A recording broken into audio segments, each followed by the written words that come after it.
Nobody in Marrow Gap could remember the last time somebody paid cash money for animals the auction barn had already given up on.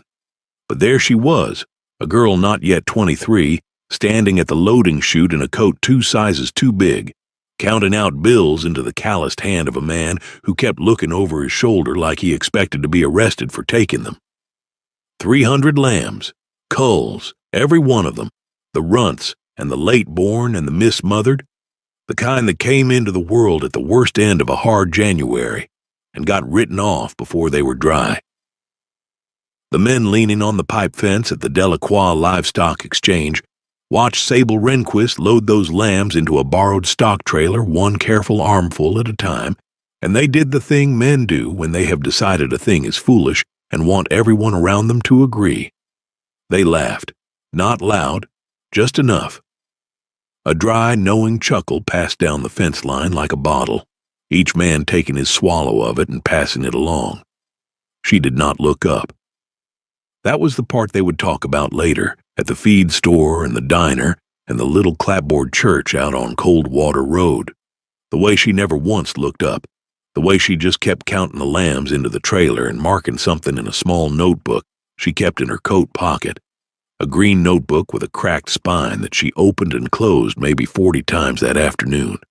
A man named Odell Bragg, who ran the biggest spread in the county and had the loudest opinions to match, spat into the frozen mud and said the only thing worth saying, as far as he was concerned.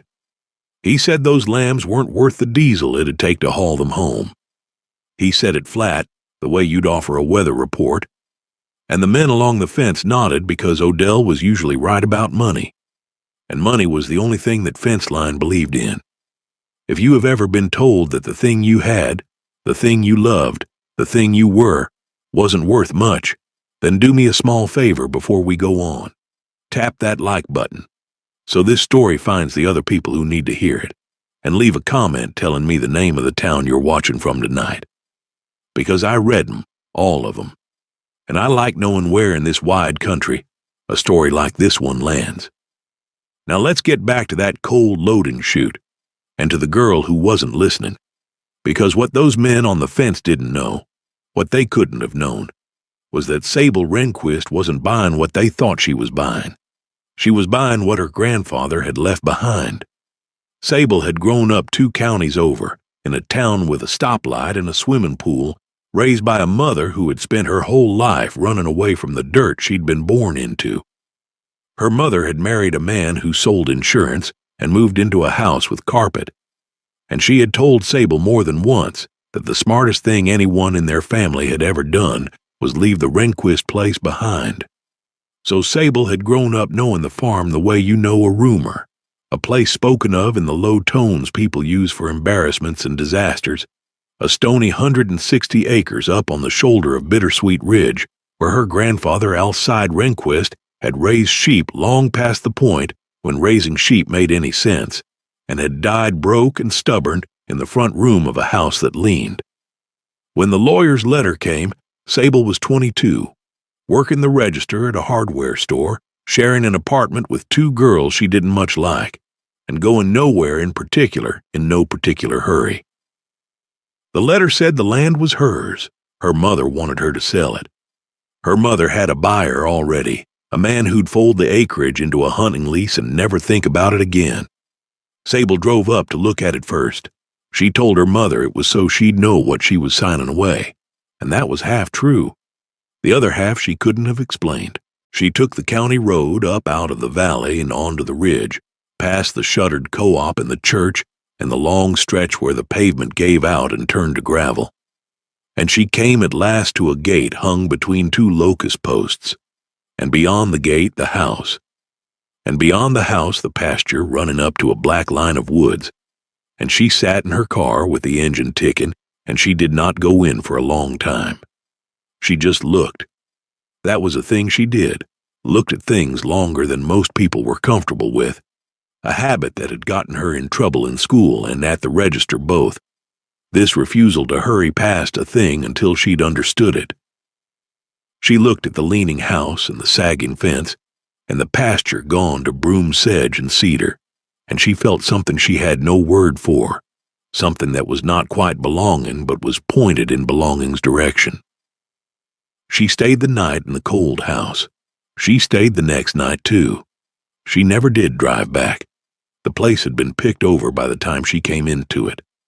Neighbors had bought Alcide's few good ewes at the estate sale for a song, and the equipment that hadn't rusted had been carted off, and what was left was the land and the leaning house and, in the smokehouse out back, a wooden box of her grandfather's papers that nobody had wanted because papers don't bring anything at a sale. Sable found the box her second week there when the cold drove her to the smokehouse looking for anything that might burn. She didn't burn the box. She carried it inside and set it on the kitchen table and opened it. And inside were ledgers, 40 years of ledgers in a small tight hand, and letters and a stack of loose pages held together with baling wire. And it was those loose pages that changed the shape of her life, though she didn't know it that first night. She only knew that her grandfather had written things down, that he had been the kind of man who wrote things down, and that in the writing there was a voice, patient and dry and certain. And she stayed up until the fire went out, reading a dead man's handwriting by the light of a single bulb. Most of it was ordinary: weather, lambing dates, the price of hay. But threaded all through it was something Sable had never heard anyone say out loud, an argument her grandfather had been having with the whole valley for 40 years and losing, which was that everyone in Meadow Gap raised the wrong sheep. They raised big, fast lambs for the auction barn, lambs bred to put on weight quick and grade well and sell by the pound.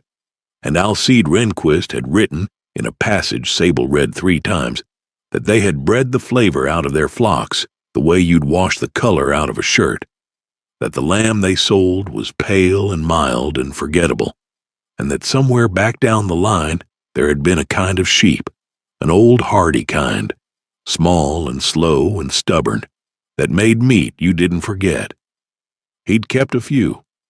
He'd been trying all those years to breed back toward that old line, and the valley had laughed at him for it, because his lambs came off light and sold cheap, and nobody could taste what he was talking about, because nobody would give it a chance. He had died in the middle of the argument, and the argument was now sitting on Sable's kitchen table in a stack of pages held together with wire. She read those pages all through her first winter on the ridge, and she read the ledgers, and she began to understand something about the lambs the auction barn threw away. The culls, the runts, the late-born and the mismothered, the small ones that wouldn't grade, were the ones with the old blood in them. Not always, but often enough. The big commercial flocks in the valley kept breeding for size, and every so often the old genes surfaced anyway in a small, dark, stubborn lamb that the market punished for being what it was. And those were the lambs that ended up at the bottom of the Delacroix pens on a January afternoon, sold by the head for almost nothing because nobody wanted the trouble of them. Her grandfather had known this. He had written it plainly. The worth is in the ones they throw back, he'd written, in a line Sable underlined with her thumbnail, and came back to so many times that she had it by heart. The worth is in the ones they throw back. She started saying it to herself the way you say a thing you're not sure you believe but want to. And when spring came, and then the next winter, she drove down to the Delacroix Exchange with everything she had saved from selling her car and picking up work in town, and she bought 300 lambs nobody wanted, and the men on the fence laughed, and she did not look up. Her great-aunt Verna was the only living Rehnquist who hadn't run from the ridge, and she was the one Sable went to see once the lambs were home and bawling in the old lots behind the barn. Verna lived 4 miles on down the gravel in a house even smaller than Sable's, with a wood stove and a rifle over the door, and a dog so old it had gone the color of ash. And she was 81 years old and moved like a woman half that. And she had spent her entire life on the ridge and had buried a husband and a brother and most of the people she'd started out with. Sable had met her only twice before the inheritance. At Christmases, her mother had endured rather than enjoyed, and she remembered Verna as a woman who said almost nothing and missed almost nothing, and that impression held up. when Sable told her about the lambs, all 300 of them. Verna sat in her chair by the stove and looked at her for a long moment with pale eyes the exact weather gray of the winter sky. And she did not say Sable was foolish, which was the only reaction Sable had gotten from anyone else. She said one thing. She said, "Your grandfather could have told you they'd laugh." Then she said a second thing, after a silence long enough that Sable thought she was done. She said, "He could also have told you they'd stop." Verna wore the same barn coat and rubber boots every day of the year, mud on them or not, indoors or out, and she wore them the way a soldier wears medals, without any thought of how they looked, because she had earned the right to look however she pleased, and had stopped caring about the opinion of anyone who'd suggest otherwise sometime around the Eisenhower administration. She came up to the ridge the next morning without being asked, in a truck older than Sable, and she walked the lot slow, in among the lambs, and she stood a long time in the middle of them, with her hands in her coat pockets, not touching them, just looking. The same way Sable looked at things, and Sable understood then where the habit had come from, that it was a Rehnquist habit, this long looking, this refusal to rush a judgment. Verna reached down at last and caught one lamb, a small dark one with a black face and a stubborn set to it, and she felt along its back and its haunch with a thumb that knew what it was feeling for, and she set it down and said, "This one. Alcide would have kept this one." And Sable wrote it in the green notebook, the black-faced ewe lamb with the crooked ear, number 1. Though there was no system yet to be number 1 of, just a girl and an old woman and 300 throwaway lambs standing in the cold breathing steam, at the beginning of a thing that neither of them said out loud, but both of them had started quietly to believe in. The work of that first year was the kind of work nobody tells stories about, because it makes for no story at all. Only the long, grinding accumulation of days. Sable learned to feed by hand the ones too weak to compete, learned the smell of a lamb going wrong before it looked wrong, learned to mix a bottle at 2 in the morning with her eyes half shut and her fingers numb, learned which of the 300 were going to make it and which had come to her already too far gone. And she buried the ones that didn't make it up along the tree line where the ground was soft, and she wrote each of those in the notebook too, because her grandfather had written down his losses along with his gains, and she had decided to do everything the way he had done it until she understood it well enough to do it her own way. Verna came most mornings. She never stayed long, and she never did much, and she never once said Sable was doing well, but she came.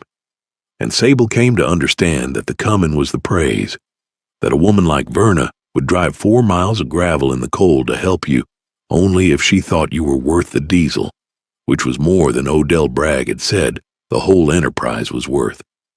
Sable held on to that. She held on to a lot of small things that year, because there were no large things yet to hold on to. She lost 41 lambs that first winter, and it nearly broke her, and she sat at the kitchen table with the ledger open and the number staring up at her, and she thought about her mother's buyer, and the hunting lease and the carpet, and then she turned back in her grandfather's ledgers to his first year, 40-some years gone, and found that he had lost more, that his first winter had been worse than hers, and somehow that steadied her. This proof across time that a Rehnquist could lose 41 lambs and still be standing come spring. The 259 that lived came out of that winter and onto the greening ridge in March, and something happened then that surprised even Sable, which was that they grew. Not fast. That was the whole point, though she didn't fully grasp it yet. They grew slow on the rough grass and the broom sedge and the herbs coming up along the wood's edge, and they stayed small and hard and dark, and their meat, when the first of them was ready that autumn, was not the pale, mild, forgettable thing the valley sold by the pound. Sable slaughtered one for herself and Verna in the late fall, did it clean the way Verna showed her, and they cooked it simple over the wood stove with nothing but salt, and they ate in the small kitchen with the wind working at the windows, and Verna chewed a long time and swallowed and set her fork down and looked at nothing for a while, and then she said, "There it is." Just that. There it is. And Sable understood that she was tasting the thing her grandfather had spent 40 years trying to breed back, the thing the whole valley had laughed at him for chasing. And it was real. It was on the plate. It existed. And her eyes stung, and she looked down at her own plate so Verna wouldn't see. And Verna, who missed almost nothing, let her. Selling it was another matter entirely. And here the story slows down the way the truth of these things always slows down, because Sable had a barn full of the best lamb in 3 counties, and not one single person who believed her. And belief was the only currency the thing ran on. She could not take it to the Delacroix exchange. The exchange paid by weight and grade, and would have handed her back the same insult she'd started with. She could not afford to advertise and wouldn't have known how. And something in her, some inherited stubbornness, recoiled from the whole idea of talking a person into a thing. Her grandfather had never talked anybody into anything. He'd been right and died broke, and Sable had a different plan. Though plan was too grand a word for it. She had a notion.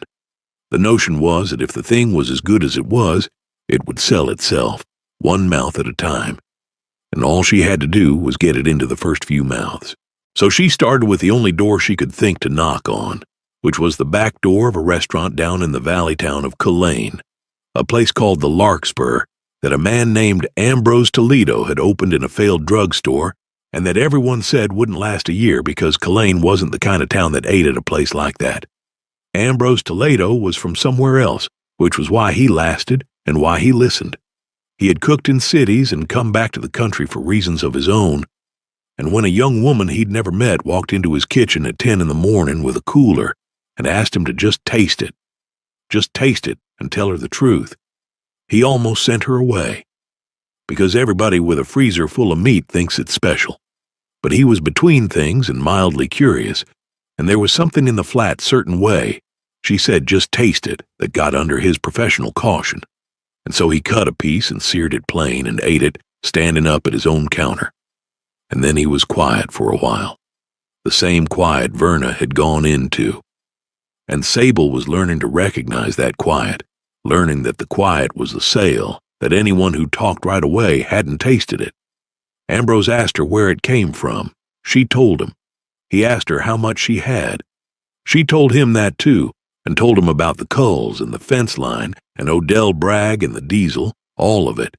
And Ambrose Toledo, who had been laughed at himself a time or two, bought 40 pounds on the spot, at a price that made Sable have to keep her face still, and told her to bring him more when she had it, and put it on his menu that Friday with her grandfather's ridge named right there on the page. Bittersweet Ridge lamb, as if it were a thing to be proud of, which by then it was starting to be. Word did what word does, which is move slow and then all at once. The people who ate the lamb at the Larkspur that first Friday told the people they worked with, and a food writer from the city paper who happened through Culane that spring on her way somewhere else ate at the Larkspur on Ambrose's recommendation and wrote 3 sentences about the lamb that were worth more than any advertisement Sable could never have afforded. And those 3 sentences brought 2 more restaurants sniffing up the gravel road to the ridge, and by the following autumn Sable had a small handful of chefs who wanted everything she could raise and were frustrated that she couldn't raise more, and she was standing in her grandfather's kitchen doing arithmetic that came out, for the first time in the history of the Rehnquist place, in the black. She did not tell her mother. She did not tell the fence line. She wrote it in the notebook, and she showed the notebook to Verna, who read the numbers slow and handed it back, and said only, "Keep it small," which Sable did not understand yet but wrote down anyway, "Keep it small," in her grandfather's habit of recording wisdom before he'd earned it. The trouble with a thing starting to work, up on a ridge in a county like that one, is that it cannot stay quiet forever. And there is always a man like Odell Bragg who takes another man's small, quiet success as a personal argument against his own life's assumptions and cannot let it lie. Odell heard about the restaurant prices the way everyone eventually hears about everything in Marrow Gap, through the gas station out on the highway where a woman named Laureen Prewitt worked the register and knew everything and told most of it. And he did not like what he heard, because Odell had spent 30 years breeding his flock bigger and faster and prouder, and the notion that a girl was getting 4 times his price per pound for scrawny black-faced culls off his own cast-off bloodlines struck him as an affront to the natural order. He said as much, down at the feed store, to anyone who'd stand still for it. He said she'd got lucky with a couple of city restaurants that'd buy anything with a story attached, and that the whole thing was a fad, a fashion, a bit of nonsense that would blow over the way nonsense always blows over, and that come a year or two the girl would be selling that Stony Ridge to a hunting club just like she should have done in the first place. He was so sure of it that he said it more than once, in more than one place, until the saying of it became a kind of standing prophecy in the valley, Odell Bragg's prophecy, that Sable Rehnquist's little sheep business led exactly nowhere and would prove it soon enough. And here is a thing worth pausing on, the way the narrator of a life sometimes gets to pause where the person living it cannot, because Odell Bragg would live long enough to eat those words, and not figuratively either, but literally, off a plate, in a room full of people, and he would find them tender. But that was still some seasons off, and in the meantime Sable did the thing that made the whole difference, which was nothing dramatic at all. She did not expand. She could have. The demand was there, sitting right in front of her. 3 chefs and then 5 wanting more than she could give them. And any ordinary person with any ordinary hunger would have gone to the bank in Culane and borrowed against the land and bought 200 more lambs and doubled everything in a single year. Sable sat at the kitchen table with the ledger and the green notebook and Verna's 2 words, "Keep it small," and she thought about her grandfather, who had never borrowed $1 he couldn't see his way clear of and had still died broke, and she thought about her mother, who had run from all of it, and she made a decision that the fence line, had they known of it, would have called the second foolish thing she'd done, after buying the culls in the first place. She decided to grow only as fast as the land itself could grow, keeping back the best ewe lambs each year to build her flock from her own stock rather than buying in, letting the grass and the season set the pace instead of the bank. And she wrote it in the notebook in a line of her own this time, not her grandfather's, the first sentence of her own she'd trusted enough to write down. She wrote, "Let the demand pull it, don't push it." And she underlined it the way she'd underlined his. It meant turning customers away, which is a thing that feels like failure and is not. It meant telling Ambrose Toledo, who had been first and would always be first in the way that mattered, that she could give him only so much and no more. And Ambrose, who understood scarcity better than most because he'd cooked in places that manufactured it dishonestly, told her she was right to hold the line and that the holding of the line would in time be worth more than the meat itself, which turned out to be exactly true. Because a thing that cannot be had in quantity becomes a thing people speak of, and a thing people speak of travels farther than a thing they can buy at will. And by the 3rd autumn on the ridge, the name Bittersweet had moved beyond the valley entirely, had gone up the interstate to the city, was written on menus in places Sable had never been and could not have afforded to eat in, and none of it had cost her $1 of advertising, because she had never spent one and never would. It had all moved on the oldest engine there is, which is one person turning to another and saying, "You have to try this." Laureen Prewitt at the gas station, who had passed along Odell's prophecy, now passed along its unraveling with equal enthusiasm and no apparent memory of the first, telling every soul who bought gas that the Rehnquist girl up on the ridge was feeding half the fine restaurants in the state off sheep the auction barn had thrown in the trash, which was an exaggeration, but not by as much as it should have been. There was a boy who helped her by then, a lean, quiet 17-year-old named Denton Fisk, from a family down the gravel that had fallen on the kind of hard times that don't make the news, and he'd started coming around the second winter looking for work, and Sable had put him on because she needed the hands, and because she recognized something in him, the same not quite belonging pointed toward belonging that she'd felt in her car at the gate that first day. Denton learned to look at the animals the long Rehnquist way without ever being told to, just from being around Sable and Verna, and he kept his own small notebook after a while, which touched Sable more than she led on. and he was there for most of what came after, and would matter to how it ended. It was Denton who first noticed the thing about the timing, which was that the lamb came ready, the small, slow lamb off the ridge grass, right around the turn of spring, right around the season when the whole country over went looking for lamb without quite knowing why. The old deep observance of it built into the calendar, and that Sable's lambs, born in the worst of winter and grown slow all through the cold and the mud, arrived at exactly the moment the world most wanted them. Her grandfather had known this too, of course. It was in the ledgers, the late lambing dates that the valley had mocked as poor management, timed all along to a market the valley couldn't see because the valley only ever looked as far as the Delacroix exchange. The worth is in the ones they throw back. Sable read it again the night Denton pointed out the timing, and she understood one more layer of what the dead man had been trying to say. Verna was slowing by the 4th year. Sable saw it before Verna admitted it, saw it in the way the 4 miles of gravel came to take her longer, in the way she'd stand in the middle of the lambs a little longer before she reached down for one, as though the standing were the point now and the reaching an afterthought. She still came. She came the morning of the first real cold snap that 4th winter and helped pull a breech lamb that Sable couldn't turn alone, her old hands surer inside the ewe than Sable's young ones. And afterward they sat in the kitchen, and Verna drank her coffee slow and looked out the window at the ridge going white, and she said, out of nothing, the way she said her most important things, your grandfather never got to see it work. Sable said she knew. Verna said, he'd want you to know it wasn't the money. Sable waited, because you waited when Verna was working toward a thing. It wasn't the money he was after, Verna said. It was being right about something everybody said he was wrong about. And she looked at Sable then, direct, pale eyes on her, and said, you gave him that. You gave a dead man that.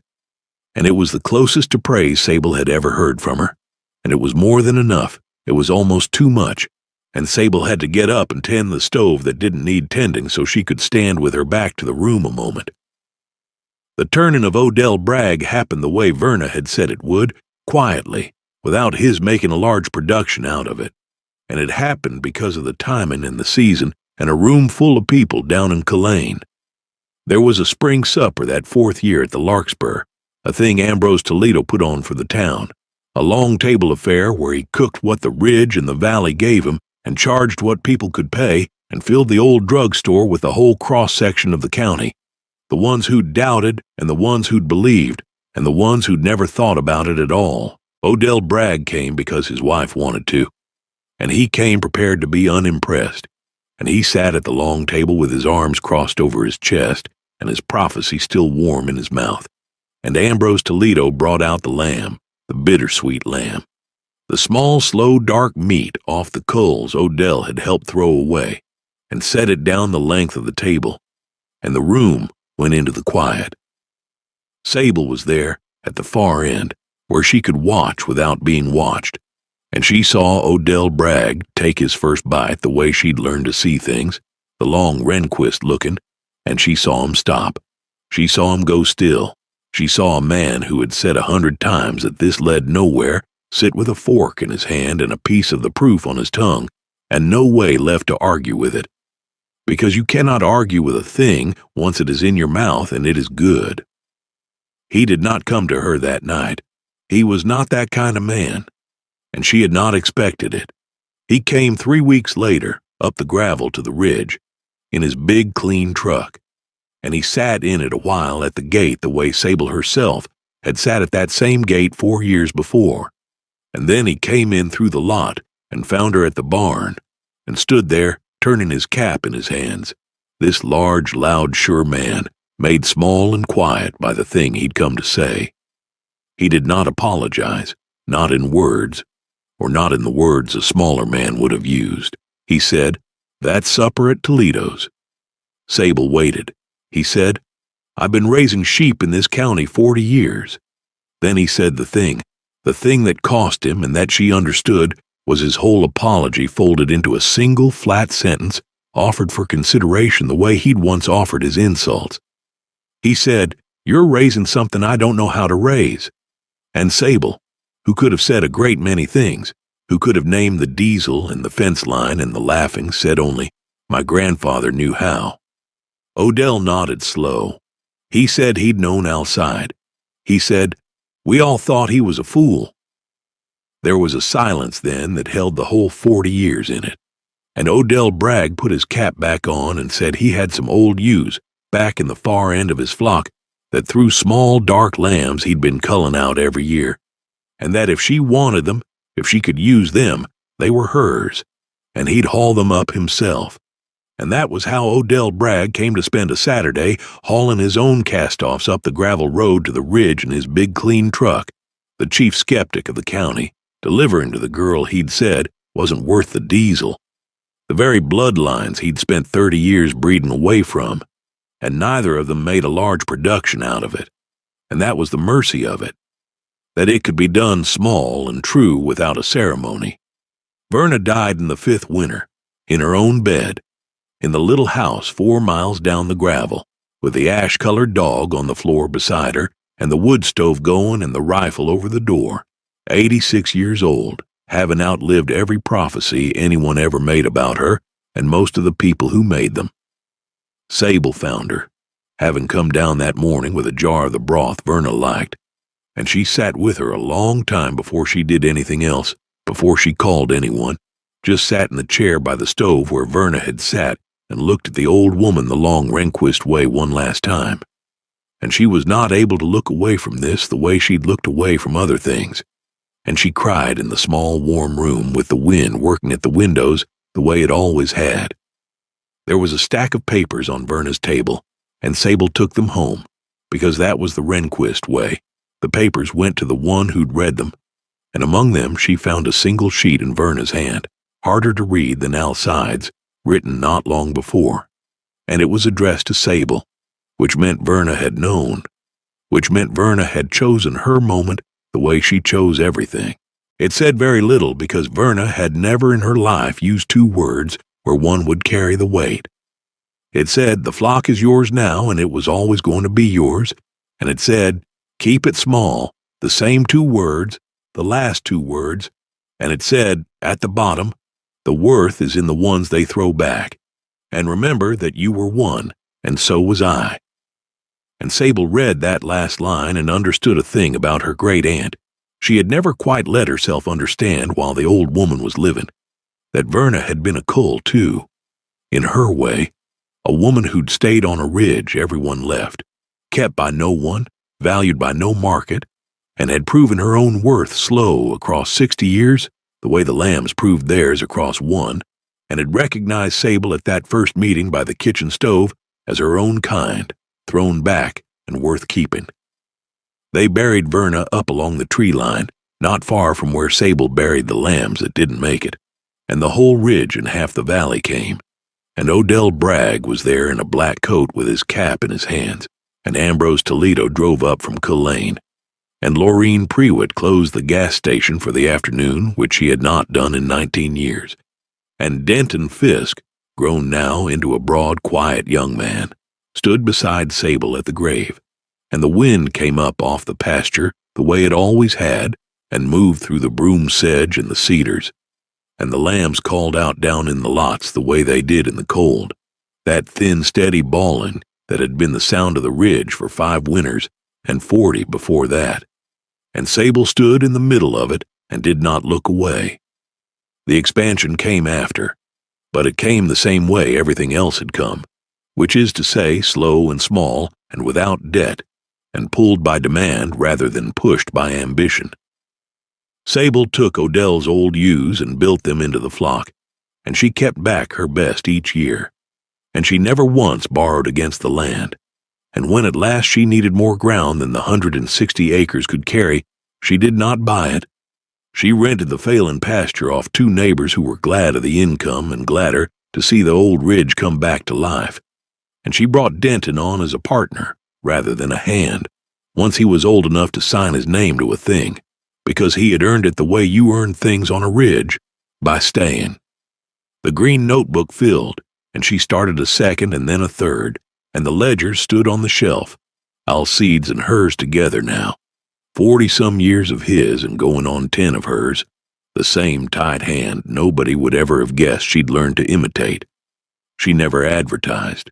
She never talked anybody into anything. She let the meat do it, one mouth at a time.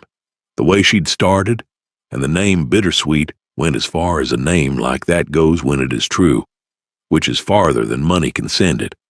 And the county that had laughed took to speaking of her the way it had once spoken of her grandfather. Only the words had turned all the way around, and where they'd said fool, they now said the Rehnquist girl like it was a thing to be proud of having in the county, which it was. Her mother came up the ridge one autumn, years on, having heard from enough people in enough places that she could no longer pretend not to have heard. And she stood at the gate the way they all did, this woman who had spent her whole life running from the dirt, and she looked at the pasture full of small dark lambs and the barn kept up and the house no longer leaning because Sable had jacked it level herself over 3 summers. And she did not say much because it turned out running was a Rehnquist habit the same as long-looking, only pointed the other way, and the 2 habits had a hard time sharing a driveway. But she stayed for supper. Sable cooked the lamb simple over the same stove, with nothing but salt, the way Verna had taught her, and her mother ate it and went quiet. The quiet Sable knew by heart now, the quiet that was the whole argument won, and set her fork down and said nothing for a long while. And then she said, "Your grandfather used to make it just like this." And Sable said, "I know." And that was all either of them could manage, and it was enough, it was almost too much, and they sat at the table with the wind at the windows and the lambs calling in the lots and 40 years of ledgers on the shelf, and something old and broken in the family bent back toward whole, slow, the only way anything mends on a ridge like that. There is a picture Denton took, that last part of the story, on a cold, bright morning in the dead of a winter years down the line. And it hangs in the kitchen now beside the shelf of ledgers. It is Sable at the loading chute, older, in a barn coat gone soft with wear, that she wears the way Verna wore hers, without a thought to how it looks, because she has earned the right, and she is counting lambs. Only these lambs are hers, born on the ridge to use, born on the ridge, small and dark and stubborn and worth more per head than anything the Delacroix Exchange ever moved, and there are people there at the chute, not laughing, chefs and neighbors, and a young woman down from the city who wants to learn to do it the way Sable does it, and Denton off to the side with his own notebook, and the ridge behind them running up to the black line of woods where 2 graves are. And Sable is not looking up at the camera. She is looking at the lambs, the long Rehnquist look, the refusal to hurry past a thing until she has understood it. And if you did not know the story, you would think it was just a woman counting sheep on a cold morning. And you would be wrong the way the whole county was wrong for as long as it took to be proven otherwise, which was exactly 1 turning of the year. From the winter they laughed to the spring, they went quiet with a fork in their hands. So if you've watched this all the way to here, do this one thing before you go. Send this story to somebody you know who's been told the thing they love, or the work they do, or the plain fact of who they are, isn't worth much, isn't worth the trouble, isn't worth the diesel it'd take to haul it home, because there is somebody in your life who needs to hear that the worth is in the ones they throw back, and you know exactly who they are. Then leave me a comment and tell me about a time you saw worth in something everybody else had written off, or a time somebody saw it in you, because those are the comments I come back to read on the cold nights. Tell me where you're watching from, the town, the county, the far corner of whatever country you're in, because I truly do like knowing where in this wide world a story about a stubborn girl and 300 throwaway lambs finds a place to land. And I read every last one of them, every single one, the way Sable read those ledgers, slow and grateful, and looking for the thing that everybody else rushed past.